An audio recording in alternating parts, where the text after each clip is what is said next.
आपके बोर्ड से पहले, अब आप कोई भी बोर्ड्स हैं, अब कोई डेट तो भाई देखो मैं तो डिसाइड करूंगा नहीं, आपके बोर्ड से पहले प्री बोर्ड्स और बोर्ड्स के बीच में आप एक जेई मेंस का अटेम्प्ट एक्सपेक्ट कर सकते हैं। तो अब ये आपका जैन और फेब में कभी भी हो सकता है, चांसेस तो यही है।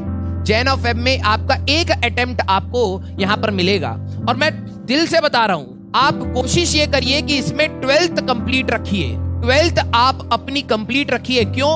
अगर आपने 12th कंप्लीट करी है तो जेई मेंस का अप्रोक्सीमेटली 45 to 50% सिलेबस 12वीं का ही है, ठीक है?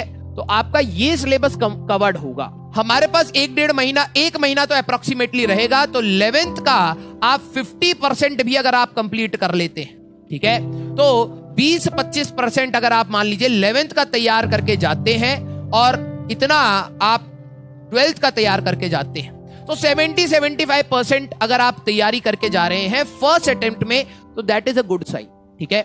और मेरे को पता है आखिरी में जब आपकी रिदम बनेगी तो आप इससे भी ज्यादा आसानी से कर सकते हैं। सेकंड अटेम्प्ट जो आपका मोस्ट प्रोबेबली होगा, सेकंड अगर मैं अटेम्प्ट की बात करूं, ठीक है, तो आपका सेकंड अटेम्प्ट मोस्ट प्रोबेबली आपका अप्रैल में ही होने के चांसेस है। सेकंड बोलो या थर्ड बोलो, जो भी है, जितने भी वो अटेम्प्ट देंगे, अगर मान लीजिए 3 अटेम्प्ट आ रहे हैं तो आपका अप्रैल में होने के ज्यादा चांसेस हैं।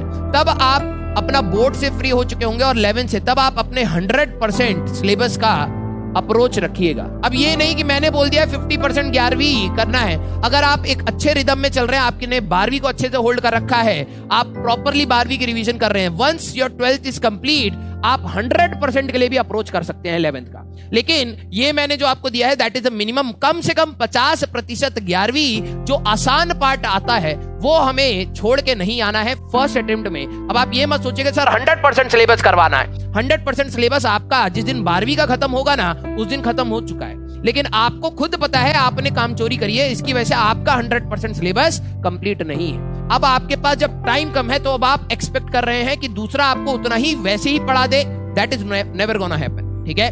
आपको थोड़ी सीरियसनेस रखनी है कि अगर आपकी 11वीं बहुत ज्यादा वॉश आउट है तब 50% कम से कम पढ़ के जाना है। 50% वो है जो ज्यादा आता है या आसान आता है, और अगर आपने 12वीं अच्छी कर रखी है एंड यू हैव टाइम, तो आप इससे ज्यादा अप्रोच कर सकते हैं 50 अबव जितना आप जाना चाहें। लेकिन सेकंड एंड थर्ड अटेम्प्ट में आपको 100% सिलेबस तैयार रखना है।